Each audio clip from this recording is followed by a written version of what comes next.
Well, if you're looking for somewhere to live in regional Queensland, you might not be having much luck. Vacancy rates are at an all-time low for rentals and interstate buyers are snapping up homes for sale.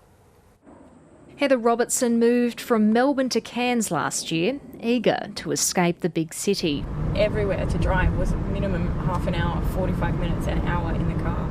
She's establishing a small business and would like to work from home, but with a tight rental market driving up prices, she's finding it hard.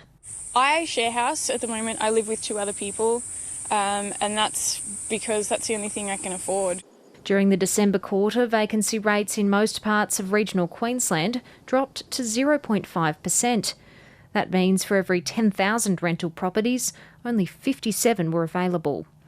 Research by CoreLogic shows interstate migration to Queensland last year was 90% above the decade average. It's not just the movement to Queensland, but we're also seeing sort of like a record change of people moving away from the central business districts as well. The rising cost of renting in the regions is putting pressure on those already under financial strain. Finding it very, very difficult to place them. There isn't sufficient social housing or private housing for that matter to be able to place people who are experiencing hardship. More than 450,000 Australians have returned home since travel warnings were first issued last year, adding pressure to housing markets. Business analyst Brad Thatcher has moved back to the Sunshine Coast with his family after 24 years in the UK. We put offers in on a number of houses.